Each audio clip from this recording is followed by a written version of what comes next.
All right, welcome back, everybody. HSC Podcast 55. We got Big Box Steve on the mic. We got, of course, Big Smooth, and we will have Fresh West here join a little bit later. So have the whole crew. Thanks for listening, watching. Those of you guys who are commenting and subscribing, appreciate all the support. Don't forget, you can listen on Apple Podcasts, Spotify, Anchor, if you just want to listen to the podcast. But if you are on YouTube, don't forget to give us a thumbs up and please leave any comments. So we are in March Madness. You saw last week's podcast, we talked about our picks, some first round upsets, our final fours, and man, it did not go as planned. Uh, so the first thing I want to talk about today, and of course, we'll get Wes's thoughts on this when he gets on. But the tournament up to this point, we've seen some big upsets, some real big upsets. But even the teams that are winning that you expected to win are playing close games. There's teams that have been in trouble that pulled it out in the second half. Close games versus games you thought they're definitely going to win.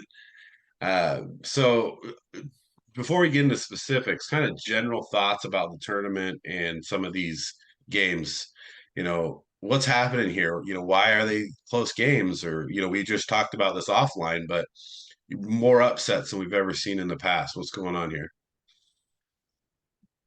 Well, I think a lot of you know, no, not much experience. There's not a lot more teams that have seniors all 4 years. Most teams, like if you have really good players, they're one and done.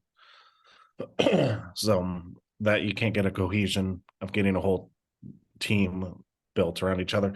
That's why teams get upset, because you'll have teams like Princeton or whatever that are fundamentally strong and know how to work their system. And so, like what you're saying is those teams are playing together for 4 years. They do have seniors that played, started as sophomores and played 3 years, and maybe three or four of them playing together on some of these teams. I definitely agree with that. I see that that's a big change, obviously, over the years in the tournament for sure. But still, you still kind of expect the talent level that you would expect to come in to a team like, let's talk about Arizona losing, right? The talent level in Arizona is obviously going to be higher. Like even if they lost, a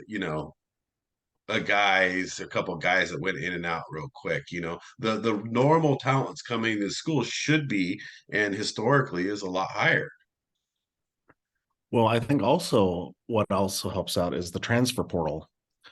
There's a bunch of stories we got where you'll be like, the player X played for Kentucky last year, and now he's over here scoring 20 points a game for this team. Right. So there is an influx of talent going to smaller schools because they're not getting playing time at other places, so they transfer. Whereas before in the years past, you weren't allowed. I mean, if you transferred, you had to sit out a year, and then so I think the transfer portal does help out a lot of these teams. Yeah, it's that quick being able to not have to wait and transfer play right away. And then you kind of get to go to sometimes you can pick a school that you already know is playing well or has a chance to win their conference. Maybe you'll be playing in the tournament next year, and then you're adding yourself to that school and up in their talent level a little bit. Uh, so in general, I feel like this year more than anything, this is kind of the most like I won't say even, but one of the tournaments where you just didn't really know who's going to win, even in games where they won because they came back and won, or they didn't play well and barely beat teams they should beat a lot. I think this is probably one of the most even tournaments in a long time. As far as just across the board. Yeah, we can you could say that. Some schools I know what you're talking about. being down and coming back in the second half. Historically, school like one seeds, like right this year, Alabama and Houston both were struggling early and then blew out the teams. And I think that a lot of that comes down to depth, where higher seeds usually have more depth. And Right. that's usually what you see back in like the 80s and 90s, why you never saw a 16 seed upset of one. They'd stay with them for a half. Oh, there was a lot of games in those years where it was like, 32-30 at halftime. And then it ended up being 80-40. Yeah. And I think a lot of it has to do with depth. And you look at what Alabama did to Maryland, it was a really close game and everything was great. And then all of a sudden, they just blew the doors off of them. Yeah. Do you think there's still a bit of them, because I feel like in the past, I've definitely noticed like where they kind of, they're a little lackadaisical playing some of these teams. They come out a little soft because they think they know they're going to win. Uh, you think there's some of that still these days when you talk about some of these better teams that, maybe they don't have the biggest lead, or maybe they're going to be losing at halftime and then all of a sudden they win by 20. Is it them just like thinking they know they're going to win, they just need to turn it on? It could be. There's a lot of times, that they play sloppy in the first half. Right. Lots of turnovers, forcing shots, and then they get to halftime and the coach reams them or sets up a game plan, and then they go into the second half a more collective unit. Yeah, and they're just like, hey, stick to the plan, like let's go with our strengths. uh, that's one thing I noticed when you look at some of these teams and you see them shooting, like 1 for 10 behind the 3-point line. I feel like at that point the coach comes in and is like, hey guys, look, you know this is not what we do, or like let's stop doing this, let's use our size or use our speed. Right. And then they're playing a team who's undersized and doesn't have the athleticism, and eventually at the end they're gonna win. Um, so let's get down to some individual games here. So we're talking about, I mean, obviously Princeton, where they're at right now, I think is probably one of the biggest shockers, right? Yeah. I mean, I don't know how you look at that and you can't think, wow, Princeton's in the Sweet 16. And they're going up And against the sixth seed, so it's not yeah, improbable. right. And it's not impossible to lose, right? But the thing about it is, it's Missouri, not an easy team to beat. Obviously, beating Arizona in the first round, and then you beat a 7 seed in Missouri, and now you're in the Sweet 16. Like, I think that for me, if you're talking about the surprise of the tournament, I think it has to be Princeton, right? Oh yeah, 15 seed. I mean, you have to. Right. Yeah. So, did you have a chance to watch the actual Princeton games though? Yeah, I watched the Arizona game. Yeah. Um, isn't to me, I Not don't working. you remember? Oh, there he is. There's Fresh West. What, the So, Pete Carell days? do you remember though the UCLA Princeton game? Yeah. Backdoor. Yeah. Yeah, that's what Mhm. this Princeton team reminds me of. Even though the scheme was slightly different, it reminds me of that same. Well, the head coach was on that My team. sound is broken. Okay, we can hear you, Wes. My computer's broken. Okay, got to work. All right. Well, we can hear you. We could see you and uh, hear you.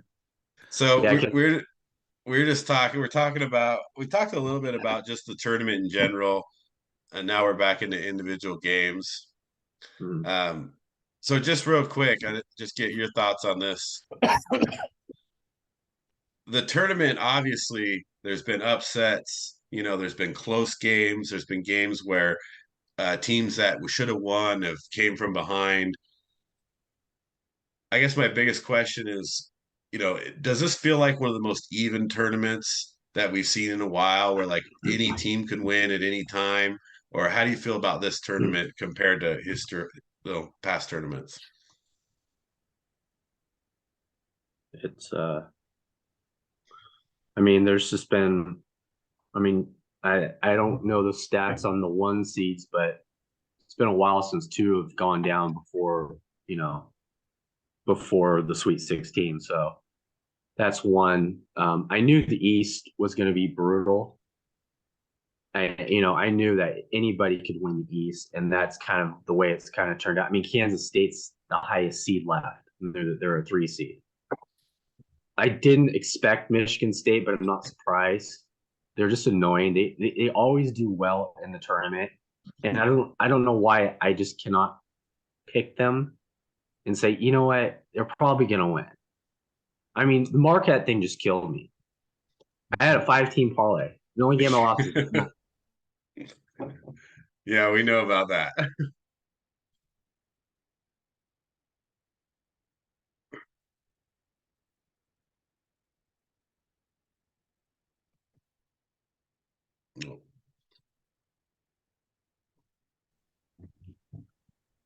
Oh, I froze up again.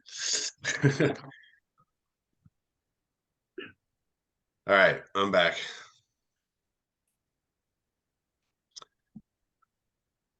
Can you guys hear me? Yep. yeah, I can hear. Okay. Um, yeah, so I lost it when you were talking about your parlay because I heard about that. Obviously, Wes, you've had some bad beats when it comes to these parlays, and that's a big one. But you know what? I should have known better though. It's Michigan State. Yeah. Yeah. Of course they're gonna win, and then they're gonna So, choke like they always do. how much does coaching come into play there when you're talking about Michigan State? You know, I mean, obviously Izzo's been there a lot. Like, Yeah, how much do you think that affects these games? Like, does the coaches make a huge effect? Does experience from the coach in these positions help them at all?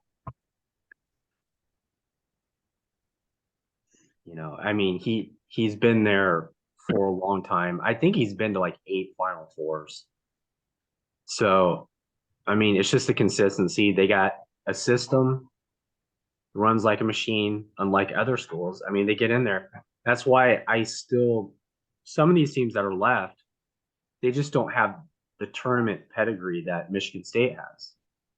Yeah. Alabama, great. But Did you watch the Michigan State Marquette game? Did you guys watch that? Yeah. Did you Unfortunately. did you see? I don't know if you guys saw this, but this is why I asked that question. There was a point where Michigan State kept sagging um, on the dribble drive, and Marquette kept kicking it out for threes, and they came back and they had a lead for a short period of time. yeah, I remember that. And then Izzo like got into it, called timeout. He's getting into his guy's face, and he's like, "Stop sagging on these threes. Let's make them beat us on that dribble drive, on that in the paint." And then Marquette had a trouble scoring, and Michigan State ends up winning. That's why I asked that question. That seemed to me like a coaching win in that game. Yeah. Yeah, I mean, he I never realized really gets on his players and Well, he he was gets in there. He was hot. yells. He was And hot. I didn't really notice that before. I think it's just lately, I don't know what it is. He's angry. I mean, I'm just like, Yeah. geez, you're mad. You're gonna blow a fuse. I mean, yeah, I was watching at Wild Wings, so there's no sound really. Yeah. It's tough but it's also, yeah, there's a lot going on there, a lot of games. Yeah. Because I was just watching the Marquette Michigan State game. It's the only thing I was watching. Yeah. Um, Because, yeah, that was the only one because I was like, okay, I need them to get my final four. And then I'm like, come on. And then I'm like, what are you guys doing? Yeah. uh, yeah. So yeah, that was interesting to me.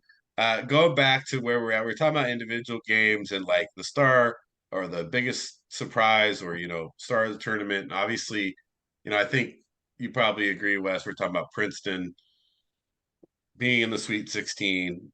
Beating Arizona, beating Missouri, and they're a 15 seed in the Sweet 16. Like that's kind of an amazing thing. Yeah, I mean, I missed the Princeton games, but I was a little surprised. I wasn't surprised they won the first round, but to win again. So yeah, I'm definitely gonna watch them. I just haven't, I wasn't able to see them, but not terribly surprised. I mean, So I guess the other one is FAU, right? So FAU now in the Sweet 16. yeah, They kind of fall under a lucky star, right? Or yeah, are they that good to no, be there? But because come on, I mean, you don't expect to well, be playing the 16 seed well, they listen, second round.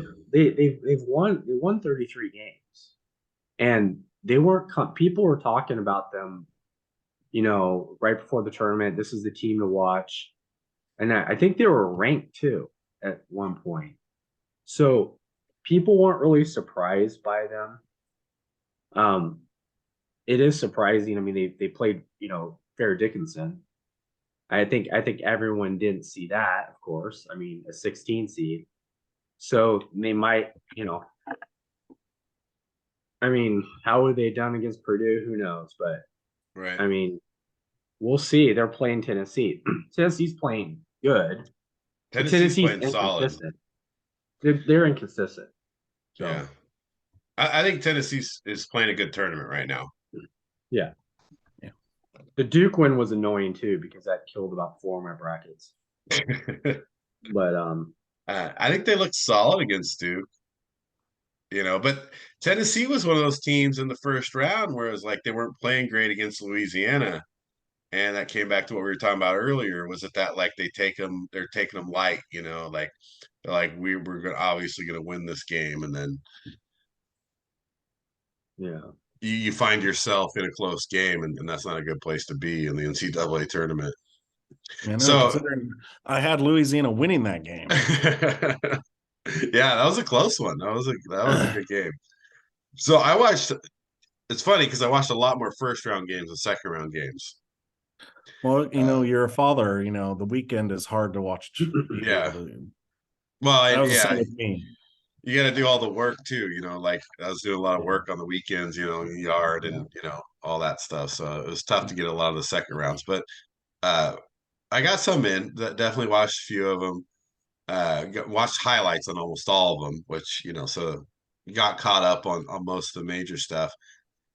So here's one more question about before because we're gonna get into our picks here, Sweet 16 picks. Outside of Alabama and Houston, okay, so take Alabama and Houston off the table. What's your most dangerous team outside of those two teams to win the championship? Outside of Alabama and Houston. Take away Alabama, Houston. You have to pick a team besides them. Who's the most dangerous team right now to win the championship?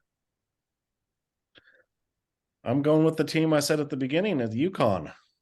UConn, yeah. I got UConn being the most dangerous team. Well, you got them in the championship game. Yeah, that's why Right, I'm taking them. losing They looked Alabama. good. So I mean, yeah, UConn has definitely played well against both teams they played. St. Mary's is a tough team and they handle them pretty easily. Iona is a tournament veteran and they played well against them. So UConn, okay. Wes, what do you got? What do you think? I'm gonna go with Xavier. Yeah, I mean, I like that pick. I just think that their inside outside game, um, they they're shooting the ball really well. They're playing good defense. I just think they have the right. They got good chemistry right now. They're scoring a lot of points. And Yeah, they're Sean scoring Miller. a ton of I think points. everyone forgets Sean Miller's an old coach, Right. and he's a really good coach, and they got experience, a lot of experience. a lot of experience. Yeah. So Tournament experience, player experience. I'm not taking anything away from Xavier because they are a great team. That they just have the toughest. Yeah, Texas is going to be tough. They have to go Texas and either Houston or Miami. Right. Yeah. That's tough. And if they make it through that, then I would say they're the favorites. Because that beating Texas and maybe Houston, that's pretty big. Yeah.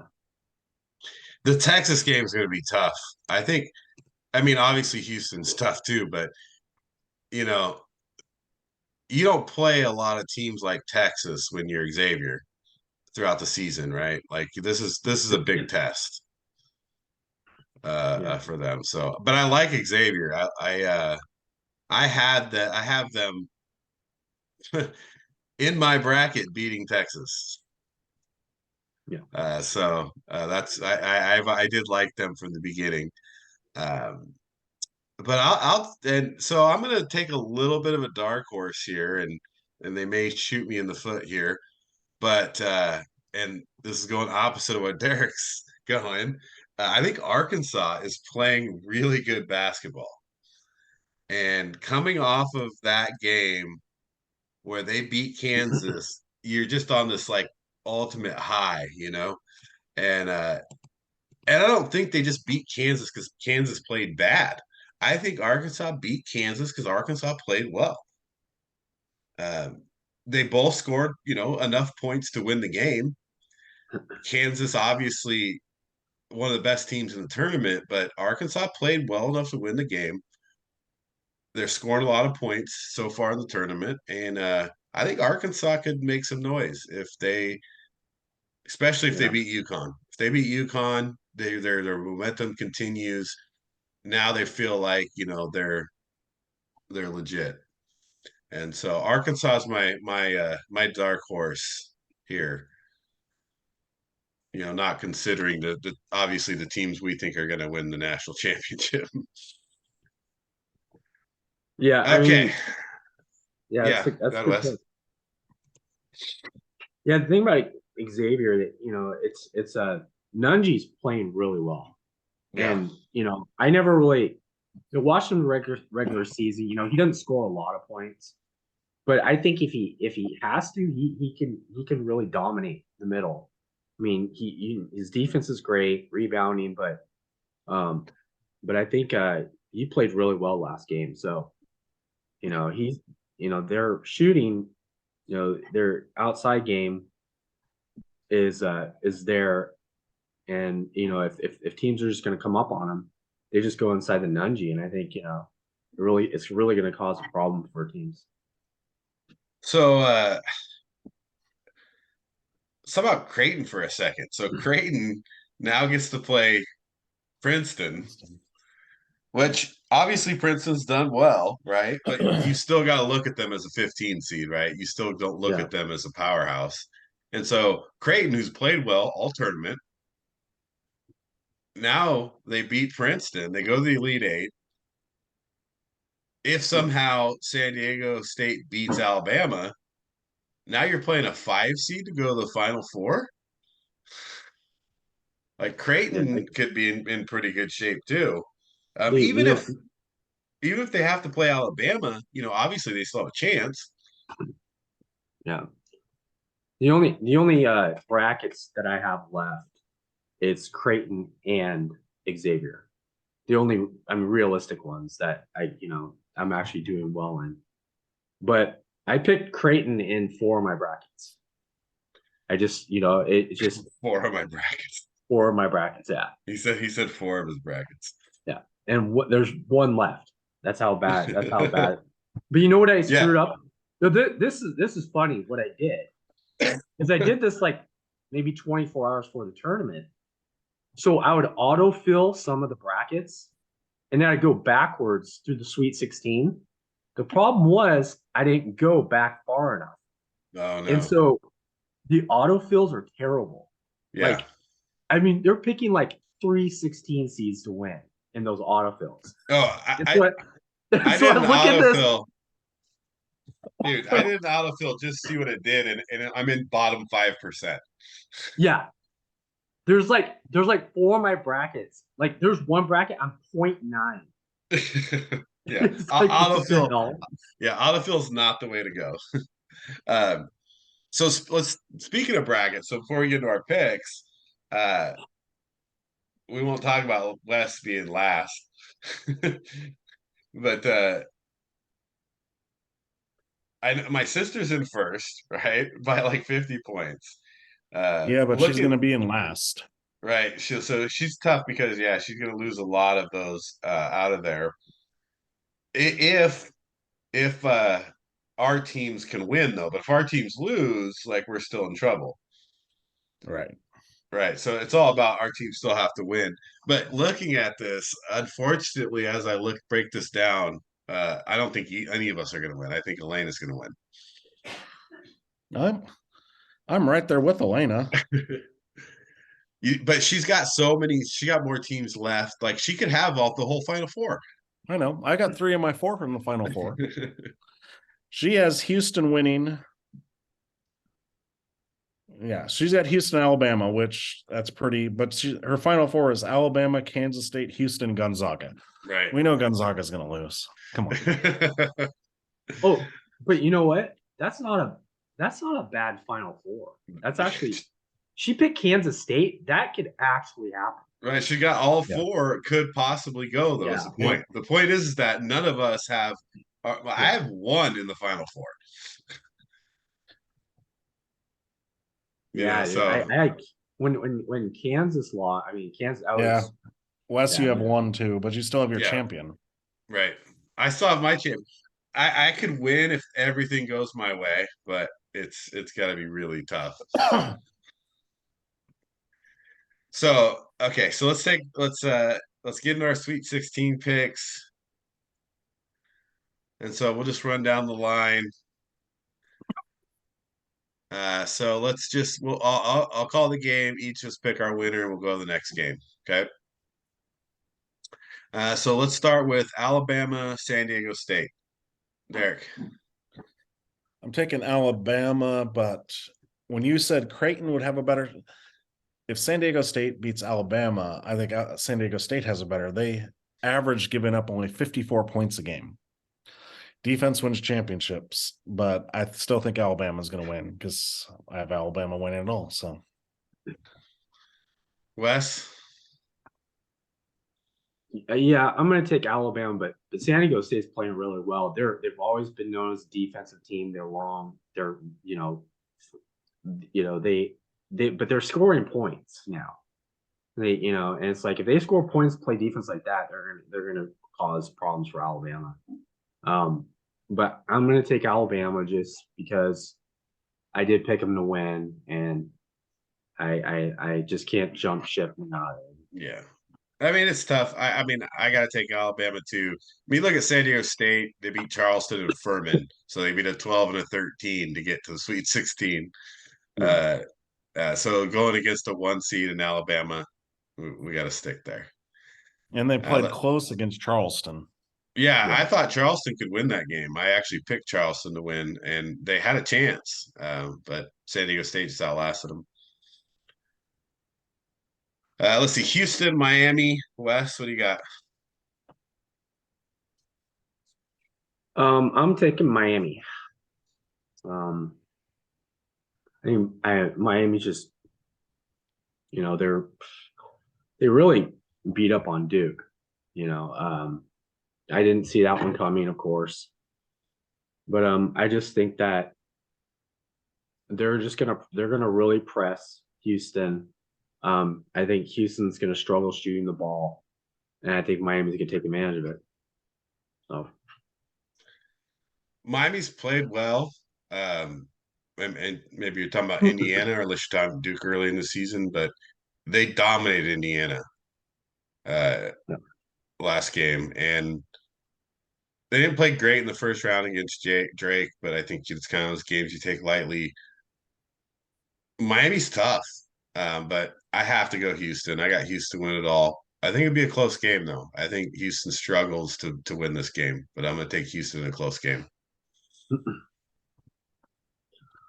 Yeah, this is a close game. I'm taking Houston also. They just have one of the better defenses around, and I have them in my Final Four, so I have to take Houston in this. But Miami was a sleeper team for me, so Yeah, I'm taking Houston. Nice. Let's see. So I'll lead this one. Xavier in Texas. I have to go Xavier just because I got them going. And I do believe Xavier's playing really good basketball. They're scoring a lot of points. But so is Texas. I just don't think Texas. Um, well, I mean, Texas has played, a little tough. I mean, not tough, but I think Xavier's gone through a little bit more, and I have them going, so I'm gonna take Xavier. This is the only bracket that I've got the 4 teams from the Sweet 16 in, with Houston, Miami, Xavier, Texas. But I have Texas winning this. I think they're just too talented. Xavier's a great team. I just think Texas is on a roll, and they've won a lot of games going. So yeah, I got Texas just continuing the hot streak. What do you got, Wes? I'm going with Xavier. I mean, all 5 starters are averaging, except Jones, but basically they're all averaging over 40% from 3-point range. I just think they're going to shoot the lights out. They've been on a hot streak. I think Nunji's going to be a factor, but of course Texas athleticism is probably going to cause Xavier problems. So they're just going to have know when they're shooting games. I think it's going to be a high scoring game. So I'm taking Xavier. Yeah, they're both high scoring teams so far in the tournament, so it should be fun to watch. And you picked them, Xavier is your dark horse, so you got to take them. Yeah. Let's see, Derek, Creighton, Princeton. I got Creighton in this one. Cinderella dies here. The Creighton ball is over. Yeah, Creighton. I always like Creighton, but I don't like always picking them because they usually falter sometimes. But they're playing real well. Although Princeton, if they play their ball control game and get you out of your rhythm, they're averaging only giving up 59 points a game this year. So it's gonna have to be Creighton's got to make their shots, because it's not going to be very many possessions. But I still got Creighton winning. Yeah, Princeton held Arizona to 55. Got to be disciplined against Princeton. What do you got, Wes? Yeah, I got Creighton. 5 starters. I mean, they can all hit threes. I think Princeton, is going to try to slow down the game. And I think Creighton's kind of used to playing that game anyways. I think with their shooters, I think it'll be a close game, but I think I don't think Princeton's going to have the type of shooting that they've had so far. And Creighton's just going to outshoot them enough. Like fewer possessions, of course, lower scoring game, probably in the lower 60s. But yeah, I'm taking Creighton. Yeah, I mean, I have to agree. I have to think that Creighton is going to watch some tape, realize and be able to get a good idea what Princeton is doing, and have some type of game plan for it, and just be able to out athleticism them in the end. And so, I mean, I'd love to see Princeton win just because it'd be so cool to see them in the Elite Eight. But uh, I gotta take Creighton. I gotta take Creighton here. Let's see. So let's jump down to the East here. So Wes, FAU, Tennessee. What do you think here? Oh man, this is tough. I mean, I'm gonna go with Tennessee. I really want to go with Florida, but Tennessee is just. I think they really hit their stride when they beat Duke. I think that was a big win for them. Like I said, they've been inconsistent. They seem to always be around in the tournament, and they never do anything. but I think this is going to be a game where they just overwhelm Florida Atlantic, their athleticism up front, and taking them. Yeah, this is a tough game. Because I feel like you haven't seen a lot from FAU yet. Close game in Memphis, and they get to take on a 16 seed, and they still didn't look that great. And then you have Tennessee, who just beat Duke. So I got to go Tennessee as well here. Yeah, I'm taking Tennessee. At the beginning of the year on the preseason polls and everything, they were a top 10 team. Yeah. And the injuries hit, and they started off the season really well, but then hit a dip in the middle of the season, so everyone started to forget about them. So they are really talented. So yeah, I wouldn't be surprised if Tennessee can make it to the Final Four. Let's see, West Side. So Arkansas, UConn. I mean, obviously, I'm taking Arkansas here because they're the team that I think can make some noise. I think beating Kansas is huge. You know, the tough 8-9 game in first round against Illinois. They beat UConn here, and I think they're set for a run that you haven't seen from an 8 seed from a while because they're kind of in that. Who do they have to play in this bracket? Gonzaga, UCLA, Kansas State, Michigan, Florida, Atlantic, Tennessee. Like, if you had a hype about getting to the championship, this is it. So I'm gonna go with Arkansas on this one. Well, that's why I picked UConn at the beginning of the tournament, right? Because I looked at this Right. bracket and I thought it could be up in the air. UConn can score the ball. They play really good defense. They rebound really well. I have UConn winning because I got them in the finals, but they're pretty talented all the way around. And they are. They haven't had a close game either. Like they've really just dominated throughout the tournament so far.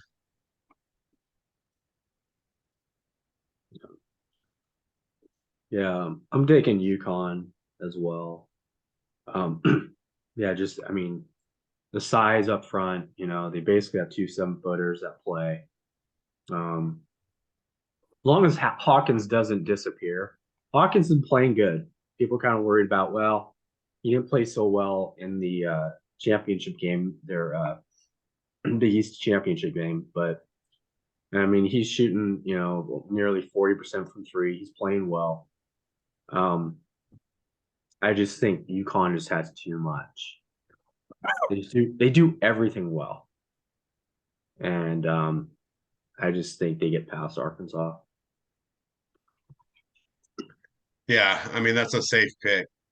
Like you got to believe that UConn. At this point, UConn also looks at this bracket, I think, saying we have a really good chance to go to the championship game. Yeah. Or Final Four, at least. Let's see. Kansas State, Michigan State. I'm not sure we call it Michigan State here. Let's see. Derek. This one's a tough one for me because I have relatives in Manhattan, Kansas. So I am a Kansas State fan. Right. But, oh, man. Fool me once, shame. It's Michigan State. It's Izzo. I think he's got one more in him. He'll game plan. Their defense is really stout. It's everything is pretty even with both these teams, except Michigan State gives up less points. But this one is probably the closest, the biggest toss-up I have. But I got Michigan State winning. Yeah, it's a tough game. What do you think, Wes? It's like if I'm going to take Kansas State just because if I'm going to get screwed, I might as well get screwed all the way with Michigan State. I mean, it's just like, but I like Kansas State. They're playing well. Well, they just beat Duke. I mean, No, we can't. Kansas State beat Kentucky. Or Kentucky, I Kentucky. mean. Yeah, Kentucky. Yeah. Duke, Kentucky, same thing. No, yeah. But Noel yeah, Johnson combination, they're playing really well. I think they were just really active. Michigan State is playing very well, but I just I just hope Kansas State wins because I'm still upset about the whole Michigan State being Marquette. beat Marquette. Uh, I think there's always something to be said about beating a team. And so the problem with this game is Michigan State just beat Marquette, And so both teams are coming off that we just beat a higher seed, which is a really good team. And I think that's, when Derek, you're talking about this being one of the biggest toss-ups, I agree. I think this game could go either way. And I'm going to go coaching on it. So I'm going to take Michigan State as well. And technically, Kansas State was the higher seed for Kentucky. Oh, yeah, for sure. But Kentucky was the favorites. Right. Kentucky was the favorite, and it's Kentucky, Yeah. It's, but yes, you're right. Kansas State was the higher seed. So let's see. Last game here in the Sweet 16. West, we got Gonzaga and UCLA. Yeah, this one, oh man, I don't know. I got to go with UCLA. It's just, I think they just have too much. Um, I mean, Gonzaga's got Timmy, and they got some good role players, but I mean, Hawkes, I think Campbell's really underrated guard. He does everything for them. Bailey's doing really good as far as like replacing Johnny Juzang. I just thought they wouldn't be able to replace Juzang, but Right. Bailey's playing really well. I mean, he's just really active. They needed someone, with his athleticism. I think they just kind of struggle sometimes with creating shots, like just running the floor sometimes, and they depend on Hawkins. But I just think they have too much. They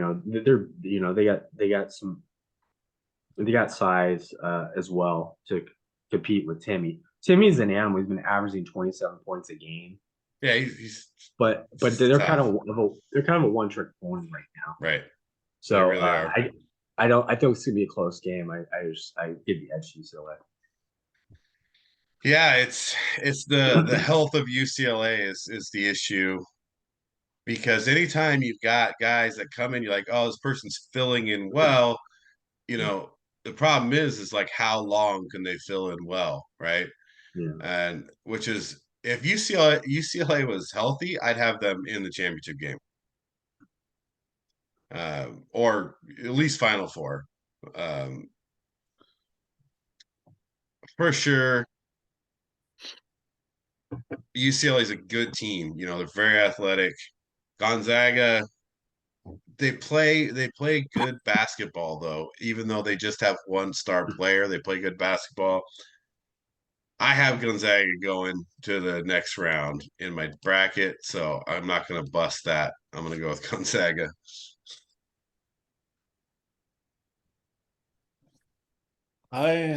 This one's, I guess, sound like a broken record, but this is the other toughest game I think to pick, because it's hard because, yeah, like if UCLA was completely healthy, it would be an easy pick, I think.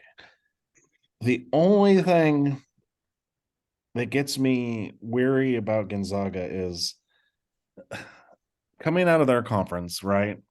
Pretty weak conference except for St. Mary's, right? They're giving up 75 points a game. Yeah. That's horrendous. UCLA's giving up 58.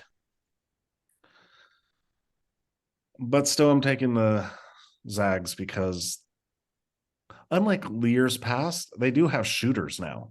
Yeah, I mean, they're averaging over 83 points a game in the tournament, right? Yeah, and they've got 3-point shooters, which they haven't had before. They've been bogged down, had the bigs, but no shooting. So I got to go Gonzaga. If UCLA was fully healthy, I would take UCLA in a heartbeat. But I got the Zags.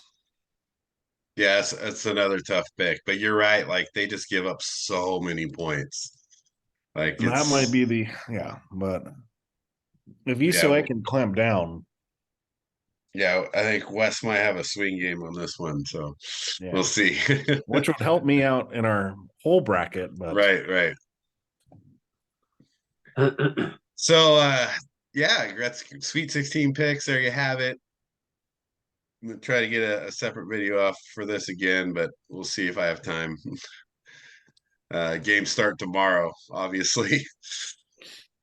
Uh, Overall, tournament's been great to watch. I think loving this year's tournament personally. I haven't been able to catch as many games as I normally do, but every game I've watched, it's been good. It's been a great tournament. So I can't wait for the finish of this tournament. I actually am pretty excited to see how this plays out. All right, so let's jump into a couple other sports things here. Happenings in the NFL right now. So obviously we got to do our NFL update. Cowboys release Ezekiel Elliott. What do you guys think about that? Is he worth it for somebody to pick up? Who should pick him up? Like, where's he at? I mean, because I don't know if you guys. I hate the Cowboys, right? And I don't like Ohio State either.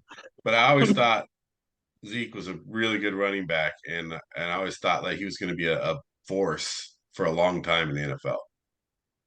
yeah, he's kind of gone the Todd Gurley route though. He was really good for a few years, but kind of dropped off. Um, it just depends on how much money he wants, because he's not going to be a starter anywhere, I don't think. Yeah. Yeah, I think I'm not surprised because they just had to pay him too much. And I think so I was doing a couple mock drafts and someone brought this up today. ESPN was talking about it, a few people about because I mean the Cowboys, got their receiver, I guess. But you can get receivers later in the draft. There's a few second and third round. Um, but someone brought up Bijan Robinson to replace Elliott in a sense because he's going to be there probably, and I think that's not a bad pickup. Ezekiel Elliott. I mean, if the Titans lose Henry, there's maybe he goes to Titans. But I don't think they'd have to restructure his contract if he went to any contender. I mean, Well, he has no contract now, so Yeah, no, they they Dallas released just him ate it and outright. So released he it. doesn't. They Yeah. don't have to take his contract on. Yeah, so I mean, Titans might not be a bad fit for him if they lose Henry, but I don't think they Which will. the one rumor I heard was the Bears trading for Derrick Henry. Yeah. Well, the rumor is the Bears right now are trading for everybody. Yeah.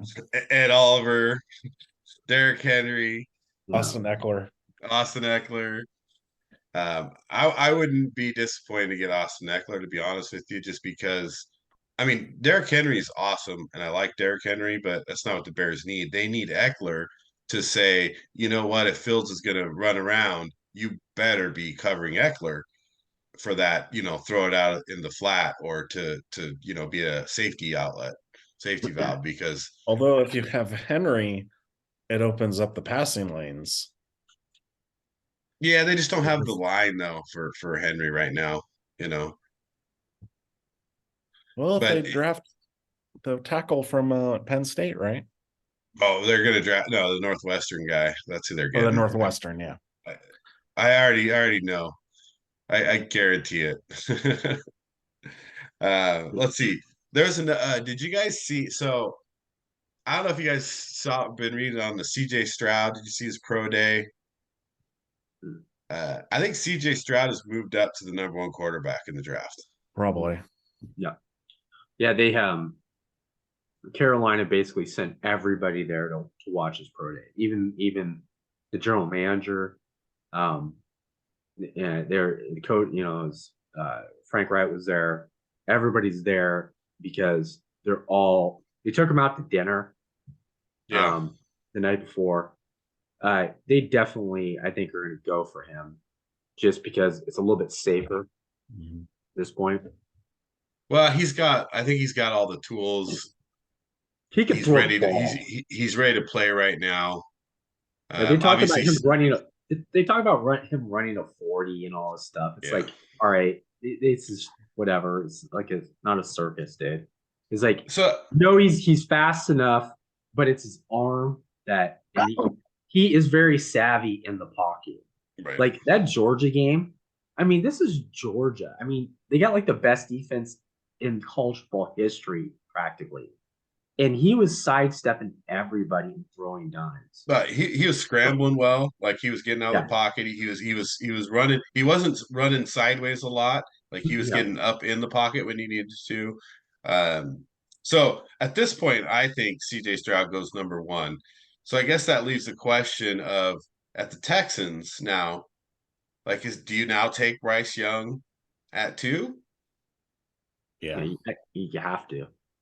Yeah. I can't see how they couldn't. He's the most pro ready. Mm-hmm. It's just the only reason he's not going 1 is because he's not 6'4". Right. Yeah. Yeah, and that's always going to be a NFL quarterback downfall, right? If you're not the prototypical. Yeah. But you know what? You know what he is? He's like Drew Brees. Yeah. I mean, that's still pretty darn good. I mean, these quarterbacks are different, I mean, honestly, if someone was more of a risk of being a bust, it's Stroud. Because at least the tangible, all the reading the defense, the progressions, everything like that. It's just the fact of him staying healthy. Right. I think he's a safer pick if he's not very big. Right. But that might not matter anymore. But everyone's saying they're pulling the whole Tua card. Well, look at Tua. Yeah. Well, don't you think it hurts a little bit though to play for Alabama? Yeah. Don't you feel like because I mean, it almost feels like unfair to play for Alabama, You do have some advantages. Yeah. But you will have 4 starting quarterbacks in the NFL come next year. So well, but how many quarterbacks? Jeez, just think about Alabama quarterbacks. Yeah. Right. I mean, we thought what was Greg McElroy or McElroy or whatever his name was? Like, we were like, oh, yeah, everybody's like, yeah, he's going to be a great. Oh, McElroy. Yeah. Yeah. So it happens, Yeah, but he was never considered to be like, he was always a great college guy. They never considered him a top pick, though. Yeah, I mean, but you thought he'd be a successful quarterback in the NFL. I mean, at least I think everybody thought he would have a career. AJ McCarron's still playing. AJ McCarron, in the XFL, right? Yeah. So that's another one. AJ McCarron was, one of those Alabama quarterbacks. What I'm saying is, like, they looked good at Alabama. It's hard not to look good at Alabama. Well, the problem is like, McCarron and McElroy are like Stetson Bennett. You know what I mean? They're game managers with great teams.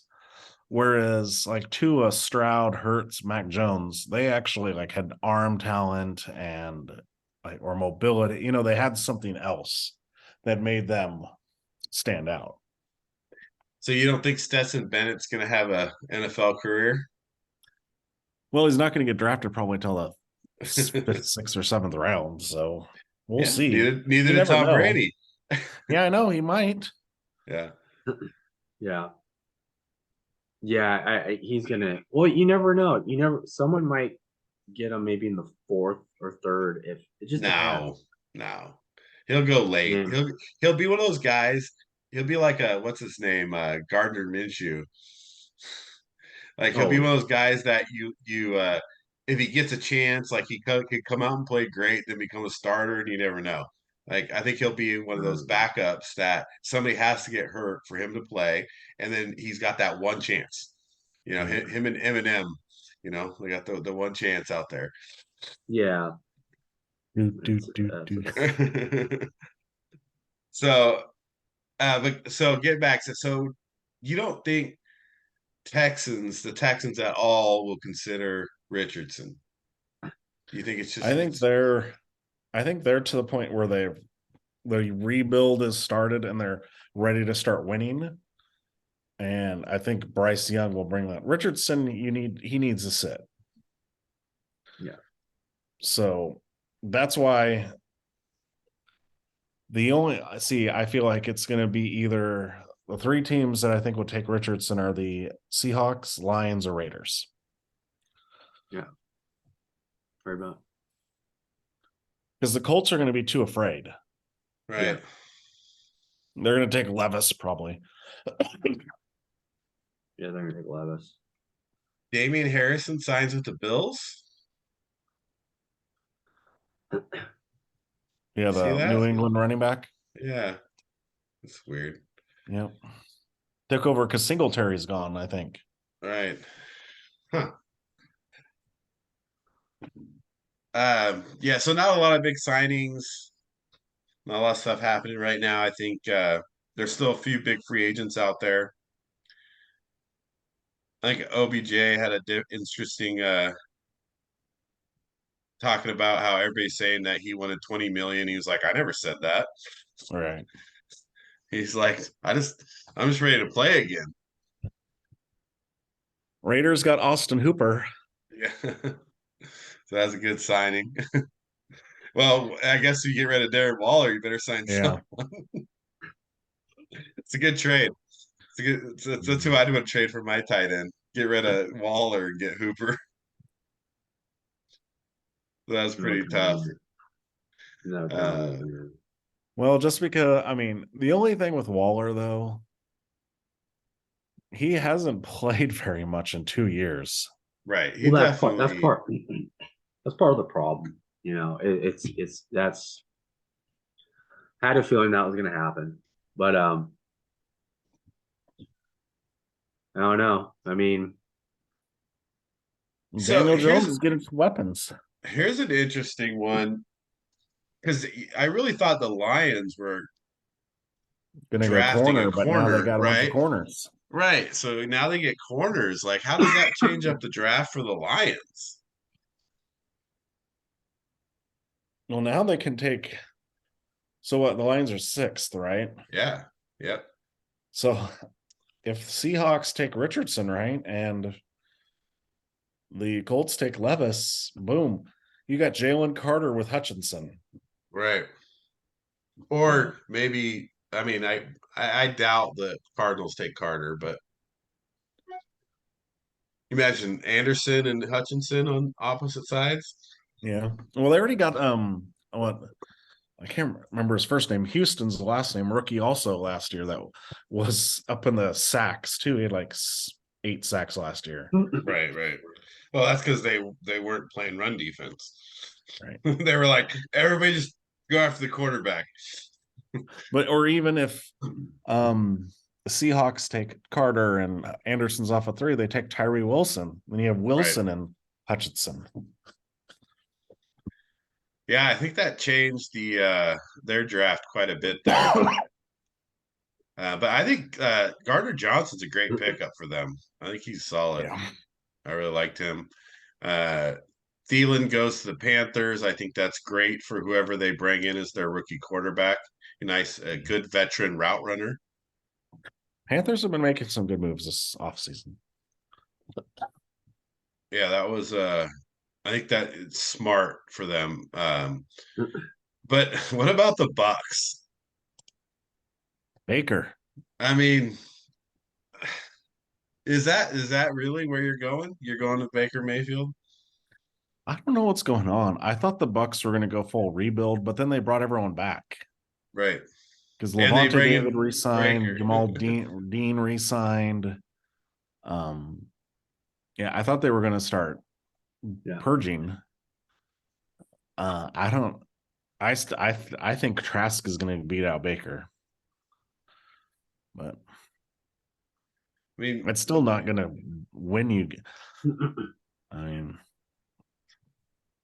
mean, we know, Wes, I know what you think about Baker. Well, I mean, it in their situation,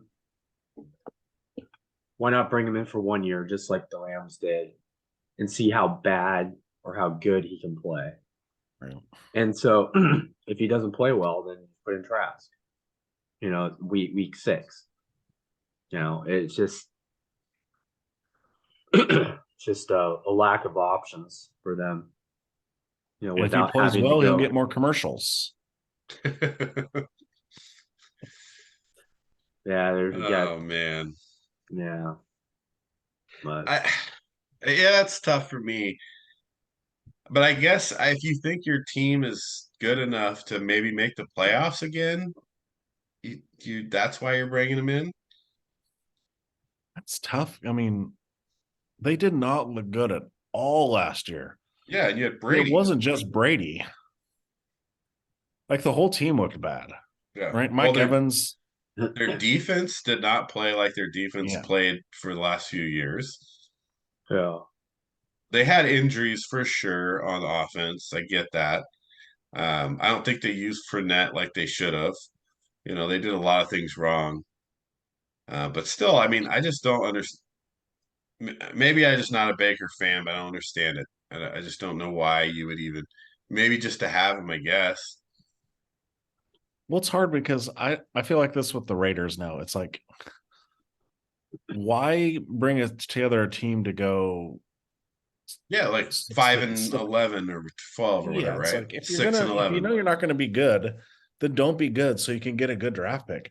Don't go and say I'm going to be mediocre now. Well, hey, maybe that's it right there. They're like, we're gonna make the appearance that we care. We're trying. So we're gonna get the number 1 pick, Baker Mayfield. But really, we think he's that bad that we could literally get a top 5 pick because it would be so bad, and we'll get Caleb Williams. Right. That's probably the thinking. If they were thinking that, though, why did they resign all those guys then? Yeah, that's the issue. Because if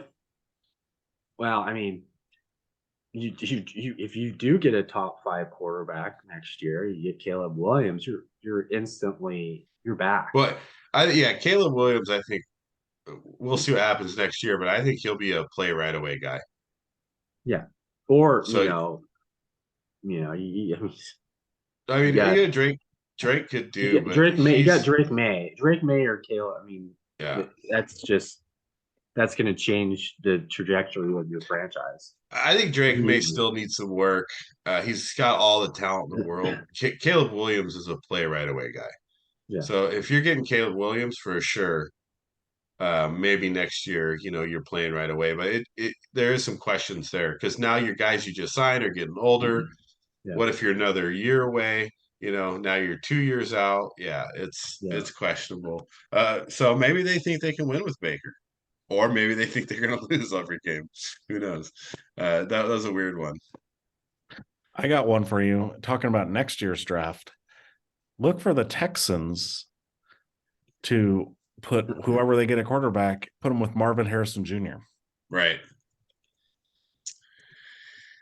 I got to believe Marvin Harrison Jr. is one of the best picks coming out of next year's draft. Just watching him through his whole career at Ohio State, like he's just. Could you imagine? Good. I could see the top 4 picks, and this is going to sound so weird, being Williams, Drake May, Marvin Harrison Jr., and then Bowers. The tight end. Oh yeah, no Bowers. He's going to be someone people are after for sure. You can't dominate college football like he has in the SEC at Georgia and not, be a top 5 pick. I don't know if you. Well, especially you got Darnell Washington coming out in this draft, the biggest freaking athlete ever, right? And it's like he's 6'5", just huge, and he was an afterthought at Georgia. Mm-hmm. Well, yeah, Bowers is All-American. He's the guy. Yeah, next year there's a lot, obviously it's going to happen over the next year in college, but I mean, I think you're pretty close there on 4 of the top 5 for sure. But it wouldn't be crazy to have a wide receiver and a tight end in the top 5. Yeah, it doesn't happen. It doesn't happen very often, but if you're gonna spend a top 5 pick on a wide receiver, I think Marvin Harrison Jr. is just one of those guys that I could see that happening, Mm-hmm. especially this day and age because they're just passing the ball all the time. Let's see. So last NFL topic. Obviously, Aaron Rodgers isn't deal's not done. Um, here's the question I have about this. So they were talking about what the Jets should give up for Aaron Rodgers. And I didn't think about this before. And obviously Aaron Rodgers is older than guys like Tyreek Hill, Christian McCaffrey, and the first overall pick that the Bears gave up. But these teams are getting 5 or top 2 top or first and second round picks for these guys. Well, I think McCaffrey was like a second or a third round pick. He wasn't They a got first. they got a bunch of picks for him. So there's teams that aren't even in the running for Aaron Rodgers saying the Jets shouldn't even give up a second. And it's so I know what's happening here. Like, what do the Jets need to give up? What do they need to get this deal done? What should they give up? What would you give up if you're the Jets for Aaron Rodgers?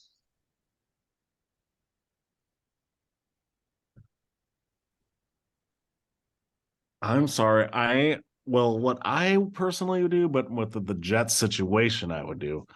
Personally, I wouldn't want Aaron Rodgers because I think he's getting close to being done, and he's going to be headache because he's one foot out the door. But you have to give up a 1 for him, at least. Right. And I would say 1 and then a conditional pick if he plays more years. Because the fact is, you're going to start Zach Wilson, right? No. I mean, the Packers are in it either way. They're going to get a huge cap hit no matter Yeah. what if they do the trade. So they can just say, okay, screw you guys. You're going to suck this year, even though you got all this talent because you don't want to give us this pick. And we're just going to tell Aaron Rodgers to go home. Yeah. Pull Jimmy Garoppolo. Just say, Right. you're under contract, but we're not getting rid of you. Yeah, we're just gonna pay you to sit on the bench or not Yeah, even show up. I mean, it's going to hurt. It's going to hurt the Jets more than it hurts the Packers because they're still going to get the cap hit. Yeah, either way. Yeah. And the Packers have shown they're more to dig their heels in on stuff like this. Yeah. So what do you think, Wes? You give up a first for Aaron Rodgers? They don't really have a choice. I mean, if you think that, I mean, you might as well do it, but I wouldn't want to, but they don't have a choice. I mean, what else? You got nothing to give them. And they're waiting around for that first pick. They're waiting for McCabe, and so I would just pull the trigger on it, give them the conditional pick as well, and and the thing is you might as well do it because you have a 2 to 3 year window to see if this is going to work, and if it doesn't work, it doesn't work. I mean, if you're lucky, you might trade for him and get 6 games out of him before he's like, we're 0-6 or we're 2-4. I'm out of here. Yeah, it's tough because it's a very tough division. That's the problem. Right. It's just a brutal division. And then now you look back, you're like, I gave up a first round pick or maybe a first and a next year's conditional or next year's third or second. you know. I think it's a gamble for sure. But you're also talking about Aaron Rodgers, you know. If he's committed to playing, he is one of the better quarterbacks in the league right now. I mean, he's He only a year away from an MVP, right? yeah, and it's not like he's not top 10 for sure, you know, and when he's committed playing at his best, he's probably top 5. I mean, look how he's younger than Brady, and Brady was still doing it for years later at a high level. Yeah. Well, once the Jets let Mike White go and they're just left with Zach Wilson, They're pot committed. yeah, and that's it cracks me so much because there are people writing articles like Mike Florio, Pro Football. No, it's not. It's all the Packers. Duh, duh, duh, duh. The Jets. I mean, no. Jets want to win. They have to win. The fan base has not had a good quarterback their entire life. Yeah. I mean, they're going to revolt. I mean, they showed Mike Greenberg. Like they kept showing the same thing on Twitter. Here's update on Mike Greenberg, checking his phone all the time, finding out if Aaron Rodgers was going to come want to play for the Jets. That's a sports personality who's a huge Jets fan. But he's freaking out because that's like his life right there. It's like, I need a good quarterback. Yeah. I guess at this point, they just, I mean, it almost seems like, because you don't know what's going on behind closed doors, but you almost have to give the Packers what they want. But then are the Packers like over there, like, you know, taking too much? You know, so I Yeah, I guess don't we know don't what know they're all asking. right. We don't I know the mean, terms. to be fair, because of Rodgers' age and him not knowing if he's coming, 1-1 should suffice with maybe a conditional if, you know, he plays another year or whatever, you know what I mean? But that should be what's going on. Unless you want to give up like 2 2s and a 3. Right? I would say maybe a 3 this year and like a 1 next year. Because if he doesn't play or they don't play well, like your 1 is good, you give up, or maybe a 2 this year, maybe a 2 or a 3 this year, and then the 1 next year, it's not an instant impact on you, you know. But I just don't know the Packers are going to go for that, so that'll be interesting. All right, well, that's the NFL wrap. Any final thoughts as we run in here to Sweet 16? Busy time with sports. We got March Madness going on. We got baseball starting up. We got what the Masters is coming up, right? I mean, yeah, Masters. Yeah, golf is interesting right now. With the live. and you got some guys playing really well though on the PGA Tour, and you know, it's golf is definitely interesting. So the Masters should be fun to watch. And Did then you we got the guys draft. did you happen to see the tournament this weekend? Into that tournament where oh God, what's his name? Um